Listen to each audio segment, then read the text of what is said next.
While experts design solutions, communities around the world are proving that lasting change comes from the ground up, not from the top down. When residents become partners instead of recipients, health outcomes don't just improve, they transform.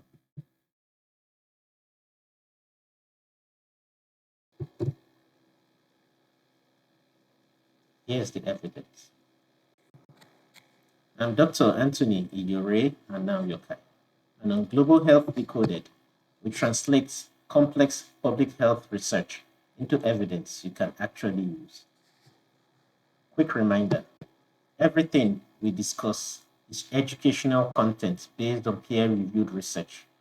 This is not personal medical advice. For health concerns, consult qualified healthcare professionals in your area. Policy recommendations are based on global research. Implementation varies by local context. Let's get into it. Last episode, we examined infrastructure, the physical framework that shapes urban health. We're talking green spaces, mixed use development, public transportation, sustainable systems, all critical, all evidence based. But here's what decades of public health research have demonstrated: the most brilliantly designed interventions fail if communities don't. Infrastructure without community engagement produces underutilized parks, ignored health services, and abandoned programs. Infrastructure with community engagement produces sustained behavior change, maintained resources, and long term health improvements. The difference isn't marginal, it's the difference between temporary projects and permanent transformation. As usual, we begin with a quote. The people closest to a problem often hold the clearest solutions if we are willing to listen to them. Think about it logically. Who knows neighborhood health needs better than neighborhood residents?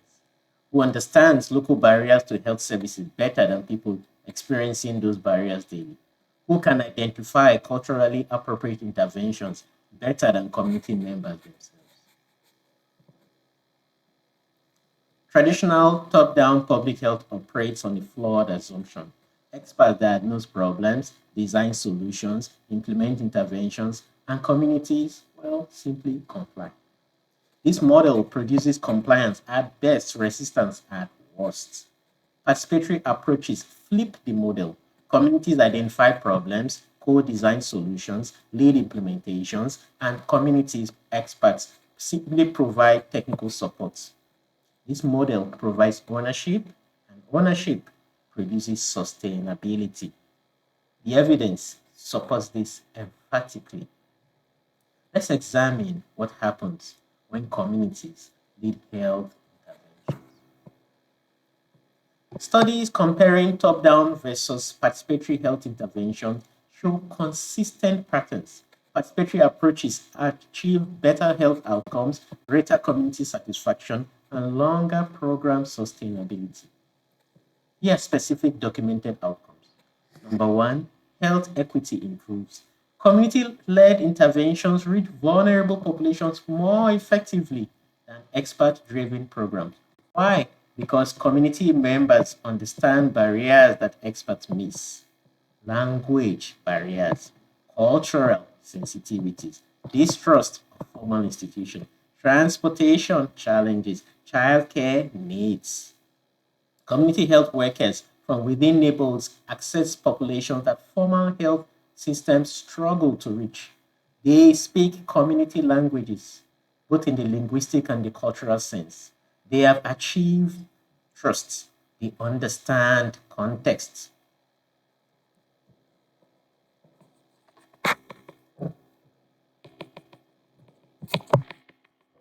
Studies documenting community health worker programs show measurable reductions in health disparities, not just service utilization, but actual health outcomes. Maternal mortality decreases, childhood vaccination rates increase, chronic disease management improves. Secondly, program sustainability increases. Externally imposed programs end when funding ends. Community-owned programs, on the other hand, adapt and persist. The reason is straightforward. When communities design interventions addressing their priorities, they maintain those interventions because the intervention matters to them. You see, to educate is to awaken minds, to strengthen hands, and to nurture hearts. And participatory approaches do exactly that, transforming recipients into agents of change. Now, research tracking health interventions over decades show that community-led initiatives have significantly higher sustainability rates than expert-driven projects. 5 years post-implementation, community-led interventions continue functioning while externally imposed projects have often disappeared. Again, cultural appropriateness ensures effectiveness. Health interventions must fit cultural context to succeed. Diet recommendations that ignore food preference fails. Exercise programs that ignore cultural norms about gender and public space fails. Health messaging that contradicts belief systems fails. Community participation ensures cultural fit, not through expert cultural competency training, but through genuine community leadership in design and in implementation. Community participation isn't just consultation, it's partnership in planning itself. You're planning with and not for. Participatory planning represents a fundamental shift from communities as stakeholders to communities as decision makers. What does this look like in practice? One, two-way communication structures. Not community meetings where experts present plans and request feedback, no. Deliberative processes where community members shape priorities, where they allocate resources, and where they determine implementation strategies. Evidence shows that participatory budgeting, where residents directly decide public spending priorities, produces health-relevant infrastructure investment. Communities prioritize sidewalks, parks, lighting, and health facilities when given decision-making power. Not because experts recommend it, but because residents identify these as needs. Secondly, trust building mechanisms. Now, one of the most significant barriers to health improvement in marginalized communities is institutional distrust. Historical exploitation, medical experimentation without consent, broken promises from governments and from NGOs. Participatory approaches rebuild trust through action, not words. When institutions genuinely share power, communities observe the power sharing. When promised resources actually arrive and serve community priorities, trust builds incrementally. You can quote this. Top-down mandates inform. Bottom-up collaboration transforms. Grassroots action examples. Now, the evidence base includes remarkable case studies, community organized cleanup initiatives that reduce vector-borne disease more effectively than government spraying programs. Why? Because residents identified and eliminated breeding sites experts didn't even know existed. Neighborhood design green spaces that achieved higher utilization than professionally designed parks. Also, residents incorporated culturally relevant features and programming. Peer-led health education that changed behavior more effectively than professional campaigns. Because communities trusted community members delivered messages in culturally resonant ways. And these aren't isolated successes. Meta-analysis synthesizing hundreds of participatory health interventions globally show consistent superior outcomes compared to non-participatory approaches. The pattern is clear. When communities lead, health improves. Community power pairs with strong health systems to create comprehensive change. Real talk. Has your community shaped local health decisions or just been told what's best for you? Community engagement succeeds when paired with strong health systems. One without the other produces incomplete solutions. What defines urban health system strength? One, primary healthcare accessibility. Urban areas need distributed community level health services, not just hospital care. Primary healthcare clinics that are positioned within neighborhoods, that are staffed adequately, that are equipped properly, and are integrated with community structures. The evidence on primary healthcare strengthening is overwhelming. Universal healthcare coverage built on strong primary healthcare foundations produces better population health outcomes at lower cost than specialist heavy systems.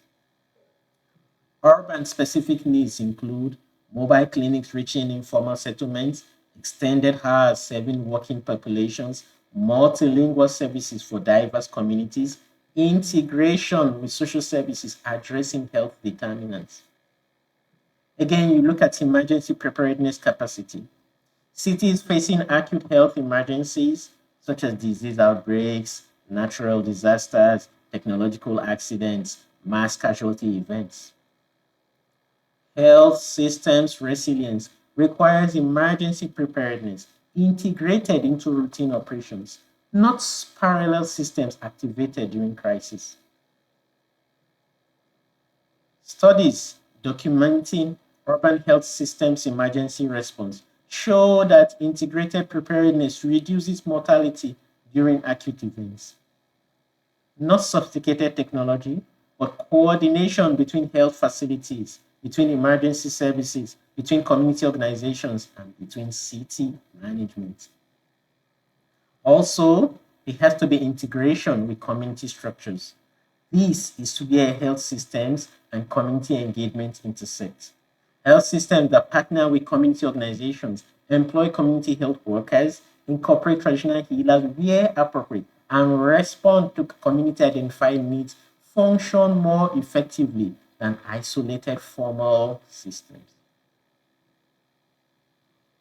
The COVID-19 pandemic provided global natural experiments in health systems functioning. We're talking cities with strong primary health care, emergency preparedness, and community integration. They managed the pandemic far more effectively than cities with sophisticated hospital systems but weak community connections. What's the lesson here? Technology and infrastructure matter, but community trust and system coordination matter more. Urban health system resilience means capacity to function during routine operations and adapt during crisis. Resilient requirements include number one, redundancy. You have to be backup systems when primary systems fail, multiple suppliers for critical medications, alternative facilities where primary facilities are overwhelmed, and communication redundancy when networks fail. Secondly, flexibility, the ability to repurpose resources rapidly. Space, staff, suppliers shifted to meet emergent needs. This requires cross-training, requires adaptable infrastructure, and requires decentralized decision-making authority. Secondly, coordination mechanisms. There has to be clear communication channel between health facilities, emergency departments, community organizations, and city governments. Regular coordination during routine operations creates relationships that function during crisis. Quote this: resilient communities aren't built by experts alone. They are co-created with the people who live there. The evidence demonstrates that resilient health systems share common features: strong primary care, emergency preparedness, community partnerships, and coordinated governance. These features aren't expensive luxuries. They are evidence-based necessities for protecting urban populations.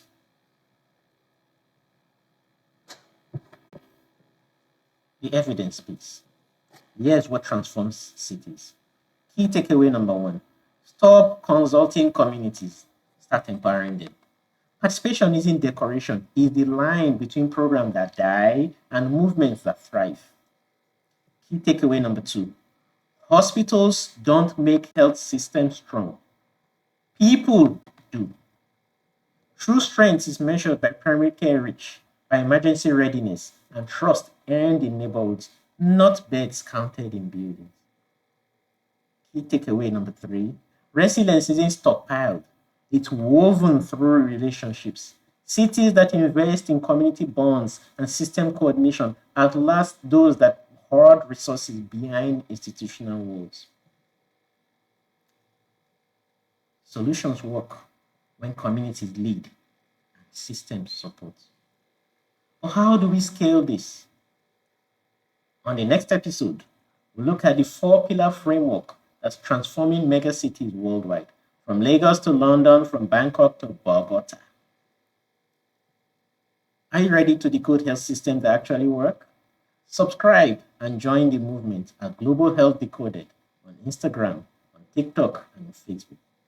In the next episode, we'll look at the four-pillar framework reshaping megacities. Your voice matters. Make it heard.